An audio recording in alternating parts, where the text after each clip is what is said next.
बिस्मिल्लाहिर्रहमानिर्रहीम। अस्सलाम वालेकुम डियर कैडेट्स, उम्मीद है कि आप सब खैरियत से होंगे।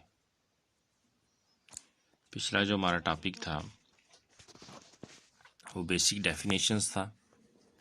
तो डेफिनेशंस बेटा जितने कुछ बच्चे पूछ रहे थे कि सर ये कितना करना है, तो जो डेफिनेशन जितनी हैं वो सारी करनी है, उसमें उसकी एग्जांपल्स करनी है। मैं सारा आपको मेंशन भी करता हूँ। जब आप लेक्चर गौर से सुनेंगे ना तो आपको हर चीज़ का पता चल जाएगा कि ये डेफिनेशन है, ये एग्जांपल है, इसको इस अंदाज में करना है। ठीक है। तो जब आप लेक्चर को गौर से नहीं सुनेंगे तो फिर आप बार बार यही क्वेश्चन करेंगे। जैसा कि आज का जो टॉपिक है हमारा वो एलिमेंट्स है। इसमें उसने सबसे पहले अर्ली एज में, सबसे पहले सादा लफ्ज़ों में, पुराने वक्तों में जो बेसिक एलिमेंट्स है उनके बारे में बताया। In the early age only 9 elements carbon In the early age, only 9 elements carbon, gold, silver, tin, mercury, lead, copper, iron and sulfur, ये एलिमेंट्स पाए जाते थे सिर्फ और सिर्फ। कार्बन आपको पता है कोयले को कहते हैं हम, ठीक है, कार्बन एलिमेंट्स। गोल्ड, गोल्ड को कहते हैं सोने को, सिल्वर चांदी को, टिन भी मेटल है, मरकरी भी इसी तरह, ठीक है, ये जो पारा वगैरह होता है उसमें थर्मामीटर्स में यूज़ होता है। लेड है, सिक्के जिसके बनते हैं, लेड पेंसिल्स में इस्तेमाल होते हैं। कॉपर है, इसके भी सिक्के बनते हैं, कॉइन्स जिसे बोलते हैं हम। आयरन एंड सल्फर वगैरह, ठीक है। वर्नो, ये 9 एलिमेंट सबसे पहले जाने जाते थे। इन्हीं के मतलब जो है ना वो साइंटिस्ट या आम लोगों को इसका इल्म होता था, रिसर्च इतनी हो सकी थी बस। At that time it was considered that elements were the substances that could not be broken down into simpler units by ordinary chemical process। कि कह रहा है कि इस टाइम ये सोचा जाता है कि जो एलिमेंट्स है, एलिमेंट्स जितने भी हैं उनको हम फर्दर ब्रेक डाउन नहीं कर सकते। उनकी जो एलिमेंट है वो एलिमेंट है, उससे फर्दर कुछ भी नहीं निकलेगा, ठीक है, ऑर्डिनरी केमिकल मीन से। until the end of 19th century 63 elements has been discovered। 19th century के एंड, ठीक है, और 20th सेंचुरी के शुरू के जो दिन थे और 19th सेंचुरी के जो एंड वाले दिन थे, कह रहे हैं उन दिनों तक कितने एलिमेंट सिर्फ और सिर्फ दरियाफ्त हो चुके थे? 63 एलिमेंट्स, 63 एलिमेंट सिर्फ और सिर्फ डिस्कवर हो चुके थे पहले, जबकि कितने थे? 9। तो ये फिगर आपको याद रखने होंगे। जो अर्ली एज के वाले एलिमेंट्स हैं उनके नाम भी याद कर रखने होंगे आपको, ठीक है। अब कह रहा है नाउ अब कितने हैं, ठीक है। 21st सेंचुरी जो है 118 एलिमेंट्स टोटल है जो है वो have been discovered, out of which 92 are naturally occurring elements. ये एमसीक्यूज के तौर पर पॉइंट्स जो है ना ये आपने याद रखने हैं, ये जो है कि अब कितने एलिमेंट्स हैं, ठीक है, 19th सेंचुरी के एंड में कितने थे, शुरू की एज में कितने थे, नेचुरली कितने हैं, 92 हैं, ठीक है। अच्छा, डेफिनेशन देखें आप, मॉडर्न डेफिनेशन, ये एलिमेंट की डेफिनेशन है। It is the element is that it is a substance made up of same type of atoms having same atomic number and cannot be decomposed into simple substances by ordinary chemical means। इस definition की मैं सादा आपको मिसाल देता हूँ। वो कह रहा है कि जो एलिमेंट है सेम टाइप ऑफ एटम से मिलके बना हुआ है, ठीक है, कि अगर सेम टाइप ऑफ एटम्स से, बहुत सारे एटम्स के मिलने से कोई चीज़ बन जाए तो उसे हम एलिमेंट बोलेंगे, ठीक है। इसी तरह फ़र्ज़ किया जब हम मकान बनाने लगते हैं तो बहुत सारी ईंटें मिल के एक कमरा बनाती हैं, ठीक है। तो वो जो ईंटें होती हैं आपने देखा होगा सारी एक जैसी होती हैं, वज़न में भी तकरीबन एक जैसी होती हैं, ठीक है। तो जब वो सारी ईंटें मिल जाती हैं तो फिर हम उसे ईंटें नहीं बोलते, फिर कमरा बोलते हैं उसे, ठीक है। जबकि सिंगल एक को क्या बोलते हैं? ईंट बोलते हैं।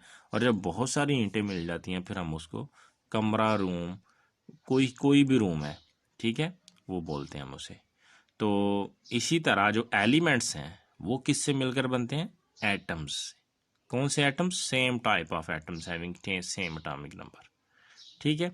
नेक्स्ट देखें, कह रहे elements occur in nature in free और combined form All naturally occurring elements found in the world have different percentage in the earth crust, ocean, atmosphere. कह रहा है कि इस दुनिया में जो एलिमेंट्स अकर हो रहे हैं, नेचुरली अकरिंग है, जिन एलिमेंट्स की अक्रंस है, वो उनकी परसेंटेज भी दी गई है कि अर्थ में कितने परसेंट है, ओशन में कितने परसेंट है, एटमॉस्फेरिक में कितने परसेंट है।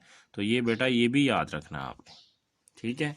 ये इसका मतलब ये नहीं जो आपको चीज़ मुश्किल लगती है आप पूछना शुरू हो जाते सर ये याद करनी है कि नहीं।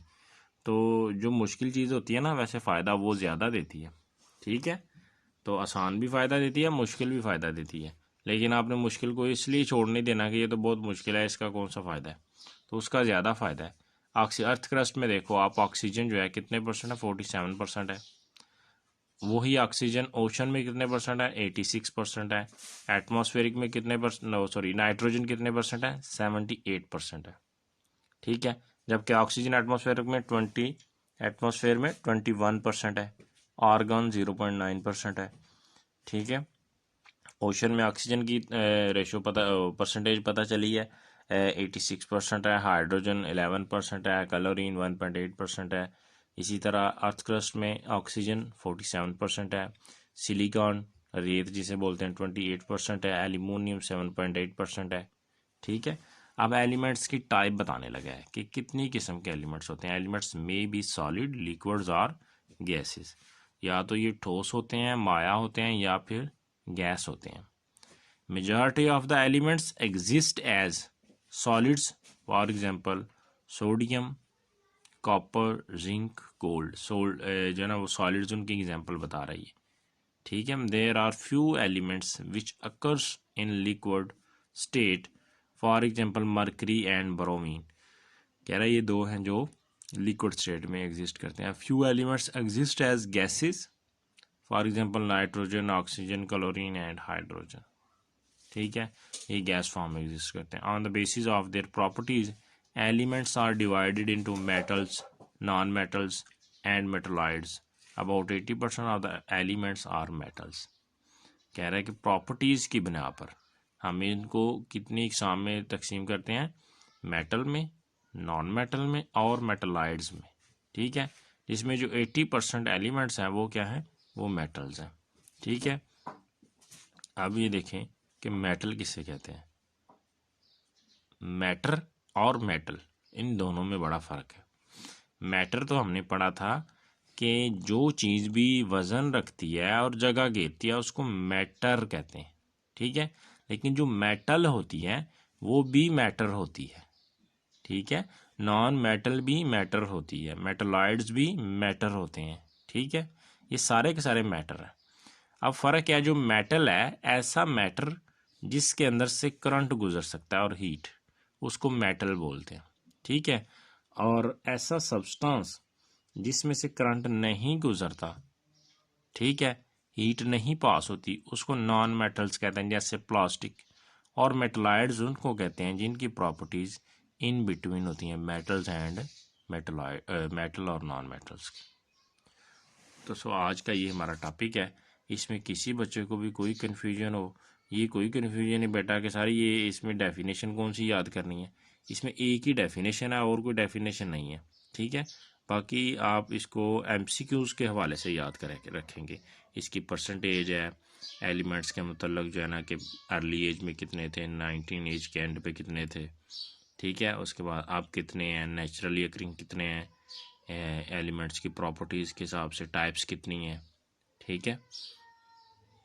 तो इंशाल्लाह अब आपका एक टेस्ट भी होगा, क्योंकि जो है ना वो डेफिनेशंस भी पढ़ ली हैं, वो ब्रांचेस भी पढ़ ली हैं, बेसिक डेफिनेशंस भी पढ़ ली हैं। एलिमेंट्स तो 3 टॉपिक हो गए हैं जो हमने पढ़ ली हैं थोड़े थोड़े करके।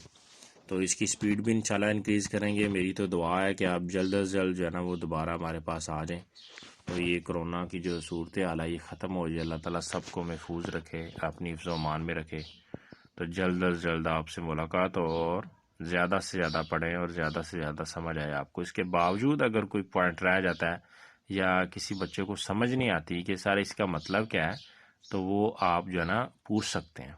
और फिर दोबारा वही मैं आपको नसीहत करूँगा कि बेटा पहले इसको याद करना है ज़ुबानी, ठीक है। फिर आपने क्या करना है, इसको लिखना है अपनी कॉपी या रजिस्टर के ऊपर। ऐसे ऊपर से देख के छापा लगाओगे तो उसका कोई फ़ायदा ही नहीं है आपको। ऊपर जो लिखा हुआ है तो आप फिर अपनी कॉपी पे क्यों लिख रहे हो? ठीक है। तो मेन जो प्रैक्टिस होती है वो ये होती है कि बच्चे याद करके लिखें। जब याद करके ज़ुबानी लिखेंगे उनकी हैंड राइटिंग भी ज़्यादा अच्छी होगी। ठीक है। उनके जो स्पेलिंग मिस्टेक्स हैं उनको वो भी पता चलेंगे कि मुझे कौन से लफ्ज़ के स्पेलिंग नहीं आ रहे। ठीक है। कौन सा लफ्ज़ बार बार बोल रहा है। तो जब ये सारी प्रैक्टिस हो जाएगी तो वो बच्चा जो है ना वो फिर कामयाब हो जाएगा। वो उसकी ज़्यादा प्रैक्टिस होने की वजह से वो जब पेपर में बैठेगा, टेस्ट में बैठेगा, तो फिर उसकी वो जो गलतियाँ प्रैक्टिस के दौरान हुई थी वो दोबारा नहीं होंगी। ठीक है। अल्लाह हाफिज़। आज का यही टॉपिक है।